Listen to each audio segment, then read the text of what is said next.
गुरु प्यारी सात संगत जी, प्यार से कहना धनंकार जी। आज का टॉपिक 5 प्रण।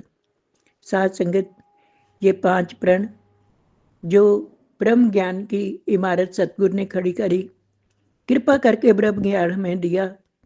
उस ब्रह्म ज्ञान को प्राप्त करने से पहले, जैसे हम किसी इमारत में जाते हैं तो सीढ़ियां चढ़कर जाना पड़ता है, इसी प्रकार इस बुलंद इमारत में जाने के लिए, भक्ति के मार्ग पर चलने के लिए 5 प्रण हमारे से लिए। प्रण का अर्थ है जो प्राणों के अंतिम क्षण तक हमने निभाने हैं, वचन जो हमने सतगुरु को दिए हैं। इतनी बड़ी दात इन्होंने हमारे को दी। तो पहला प्रण सतगुरु बाबा हरदेव जी कहते हैं, प्रण है पहला यही कि तन मन धन ईश्वर का जानो तुम। सात संगत, तन मन धन, इसका घमंड नहीं करना, कभी गिला शिकवा नहीं करना।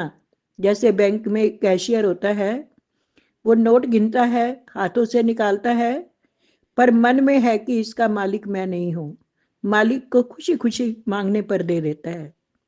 इसी प्रकार अहंकार बिल्कुल नहीं करना, क्योंकि आत्मा और परमात्मा में एक दीवार है। जो इसको हटा देते हैं, जब हम तन मन धन को सौंप देते हैं, समर्पण कर देते हैं कि अपना मेरा मुझ में कुछ नहीं, जो कुछ है सो तेरा, तेरा तुझको सौंपते क्या लागे है मेरा। तो प्रभु की देन है, प्रभु की दात है, तुझे अर्पण कर दी है। इसका घमंड नहीं करना। हमारे अहंकार का विनाश करने के लिए ही पहला प्रण दिया गया। दूसरा प्रण जाति मजहब वर्ण का अभिमान नहीं करना। साथ संगत, जाति का मजहब का कितना घमंड है इंसान में। मैं इतनी ऊंची जाति का, वो छोटे जाति का, ये ऊंच नीच का भेदभाव जब मिट जाता है तो ही इंसान किसी चीज को ग्रहण कर पाता है। जब तक बर्तन साफ नहीं होगा, उसमें दूध टिक नहीं सकता है, वो भी खराब हो जाता है। इसी प्रकार ये ब्रह्म ज्ञान तभी टिक पाएगा जब हम इन प्रणों को मानेंगे। हम जाति पाति के वैर नफरत कर बैठते हैं, ईर्ष्या कर बैठते हैं, अपने आप को बड़ा समझते हैं। ये शरीर का मालिक सतगुरु है। हम देखते हैं डॉक्टर की, गुरु की कोई जात नहीं होती है। जहां से हमारे को विद्या मिल जाती है हम ग्रहण करते हैं। डॉक्टर से कभी नहीं पूछते हैं जात है। तो फिर इंसान मानुष की जात सब एको पहचान में। ये जाति, ये मजहब, ये एक नूर है सब जगह अंदर। नर है चाहे नारी है, ब्राह्मण क्षत्रिय वैश्य हरिजन, इकनी खलकत सारी है।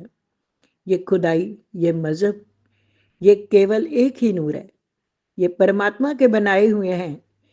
और किसी के खाने पीने पहरावे पर नफरत नहीं करनी है, क्योंकि हम देखते हैं देश काल और समय मुताबिक सतगुर जिमें चलांदा है।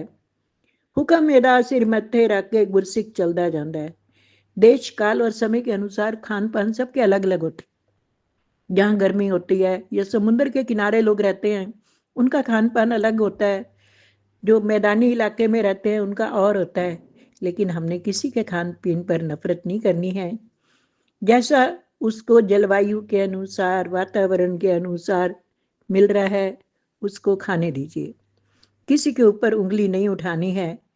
और चौथा है कि गृहस्थी त्याग कर वेशधारी साधु नहीं बनना है। साध संगत, सतगुरु बाबा जी कह भी रहे हैं, प्रण है चौथा भेषधारी बनो ना गृहस्थी त्याग के। गृहस्थी त्याग के राम कृष्ण सब जितने भी संत आए, जितने भी गुरु वली पीर पैगंबर आए, सब गृहस्थी थे। गुरु नानक देव जी भी गृहस्थी थे, बाबा हरदेव जी भी गृहस्थी थे, आज माता सुदीक्षा जी भी गृहस्थी हैं। तो गृहस्थ को नहीं त्यागना, किसी पर बोझ नहीं बढ़ना। हम वहाँ जंगल में जाकर बैठ जाते हैं, घर गृहस्थी को त्याग कर परिवार को परेशान करते हैं, और खुद भी मांग कर भी, और भीख मांग कर नहीं खानी है। गीता में कृष्ण भगवान ने एक लाइन में गीता का सार बताया, निष्कर्मणि एव अधिकारस्तु माँ फलेशु कदाचन। मुख कहते हैं नामा कह त्रिलोचना, कबीरदास जी भी कहते हैं, नामा कह त्रिलोचना, मुख से नाम संभाल, हाथ पांव से काम कर चित निरंजन नाल। और पांचवा प्रण है, सतगुरु की आज्ञा के बिना हमने ज्ञान के स्वरूप को खोलना नहीं है। हमारे में सूक्ष्म अहंकार कहते हैं मुंडा जे हो जाए मनीटर, मास्टर नहीं अखवा सकता। कभी हमारे में अभिमान आ जाए कि मुझे तो ब्रह्म ज्ञानी हूँ, मैं तो किसी को भी बता सकता हूँ, समझा सकता हूँ। नहीं, कहते हैं पक्षियों को परमात्मा ने जब उड़ान भरने की ताकत दी तो समझाया कि जब तक मैं हुक्म नहीं करूं तब तक तुमने उड़ना नहीं है। पंख तो लगा दिए हैं, लेकिन मुर्गे ने उड़ने की कोशिश करी तो वो आज तक ना उड़ पाता है ना पूरी तरह से साथ संग। लेकिन बाकी पक्षियों ने जब हुक्म हुआ तो उन्होंने उड़ान भरी, और जहाँ तक उनका मन चाहा वो उड़ान भर रहे थे, फिर नीचे आ जाते थे। ऐसे ही जब तक सतगुरु का हुक्म ना हो, इनकी अपार शक्तियाँ होती हैं। वास्तव में ये शक्ति सतगुरु के पास होती है। ये सतगुरु ही अपनी शक्ति जिस संत को देते हैं वही ब्रह्म ज्ञान को खोल सकता है। तो पांचवा प्रण है कि गुरु की आज्ञा के बिना हमने इस को खोलना नहीं है। प्रण पांचवा, ज्ञान कभी भी बिन गुरु आज्ञा खोलो ना, गुरु वचन पर कायम रहना, किंचित भर भी डोलो ना। पहले हमने प्रण लिए फिर ब्रह्म ज्ञान ये पाया है। ज्ञान न उसके पास है जिसने प्रणों को भुलाया है। जो प्रणों को भूल जाता है, ब्रह्म ज्ञान उसके पास टिक नहीं पाता है। वो जो प्रणों से कभी न डोले वह ही सच्चा ज्ञानी है।